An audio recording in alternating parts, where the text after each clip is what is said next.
नमस्कार, आप सभी का DElEd fourth semester mathematics class में स्वागत है। आज हम अध्ययन करेंगे माध्यिका यानी कि मीडियन। क्या है मीडियन? यदि आंकड़ों को आरोही या अवरोही क्रम में व्यवस्थित किया जाए तो मध्य में पड़ने वाले पद का मान माध्यिका कहलाता है। अब माध्यिका ज्ञात करना, तो पिछली क्लास में हम लोग जब आंकड़े अवर्गीकृत तथा विषम संख्या में हों तथा जब आंकड़े अवर्गीकृत तथा सम संख्या में हों का अध्ययन कर चुके हैं।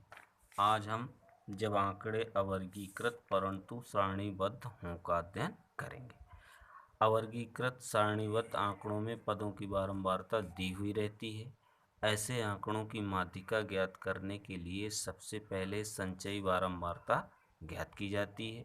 संचयी बारंबारता ज्ञात करने के लिए उस पद की बारंबारता में उसके पूर्ववर्ती समस्त पदों की बारंबारताएं जोड़ दी जाती हैं।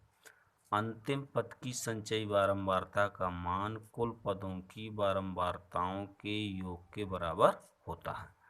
अंतिम संचयी बारंबारता का मान सम या विषम होने पर माध्यिका की गणना सम या विषम अवर्गीकृत आंकड़ों की गणना विधि से करते हैं।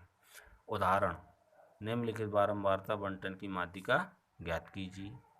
पद और बारंबारता। पद दिए हुए हैं 2, 4, 6, 8, 10, 12, 14 और बारंबारता है 3, 2, 2, 4, 3, 1, 2।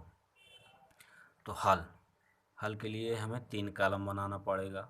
पद और बारंबारता ये पहले से दिए हुए हैं हमको, और तीसरा कॉलम संचयी बारंबारता जो हमें निकालना है। तो सबसे पहली बारंबारता 3 है और इसके पहले कोई बारंबारता नहीं, इसलिए इसकी संचयी बारंबारता 3 होगी। फिर 3 में अगली बारंबारता 2 जुड़ जाएगी। 3 धन 2 बराबर 5, 5 धन 2 बराबर 7, 7 धन 4 बराबर 11, 11 धन 3 बराबर 14, 14 धन 1 बराबर 15, 15 धन 2 बराबर 17। तो इसलिए आखिरी संचयी बारंबारता हमारी 17 हुई। अब बारंबारताओं का योग भी हमारा 17 आना चाहिए। 3, 2, 5, 2, 7, 4, 11, 3, 14, 1, 15, 2, 17 बराबर।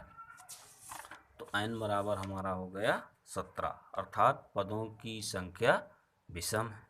अतः माध्यिका बराबर n + 1/2 पद का मान बराबर 17 धन 1 बटा 2 पद का मान बराबर 18 बटे 2 पद का मान बराबर 9 पद का मान। तो 9वां पद संचयी आवृत्ति 11 के अंतर्गत है तथा 11 का सम्मुख पद 8 है। अतः 9वें पद का मान बराबर 8, इसलिए माध्यिका बराबर 8। उदाहरण 2, आयु दी गई है वर्षों में, शिक्षार्थी इनकी बारंबारता दी गई। तो आयु है 12, 13, 14, 15, 16, 17, 18 और शिक्षार्थियों की संख्या है 4, 5, 4, 6, 5, 4, 2। हल: इसके लिए भी हमें 3 कॉलम बनाना पड़ेगा। आयु वर्षों में यानी कि पद, शिक्षार्थी यानी कि बारंबारता और संचयी बारंबारता। तो आयु और शिक्षार्थी दिए हुए हैं हमको और संचयी बारंबारता हमको निकालना है।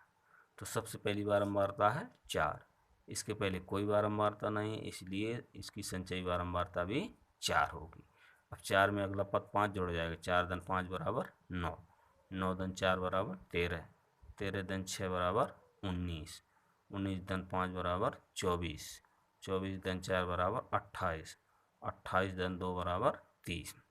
तो आखिरी संचयी बारंबारता हमारी 30 हो गई। अब ये बारंबारताओं का योग भी हमारा 30 आना चाहिए। 4 और 5 9, 4 13, 6 19, 5 24, 4 28, 2 30।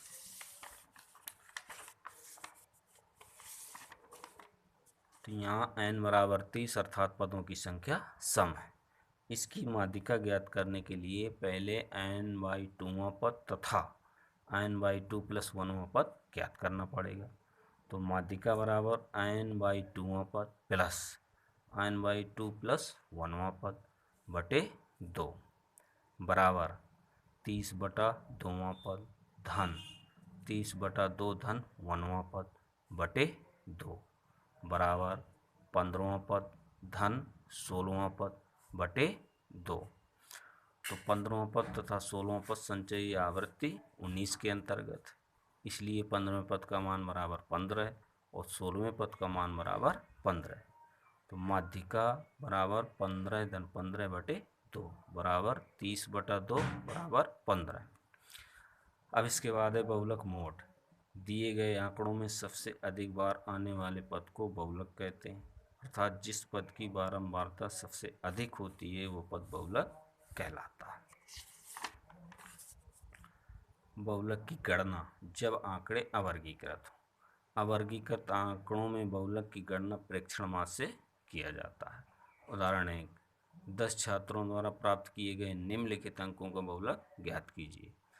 62, 65, 63, 70, 72, 70, 74, 70, 64, 80। हल, इसमें 70 की बारंबारता सबसे अधिक है, इसलिए बहुलक बराबर 70।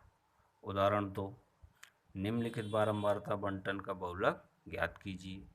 पद और बारंबारता दी। पद हैं 12, 16, 20, 24, 28 और बारंबारता हैं 5, 11, 15, 22 और 8।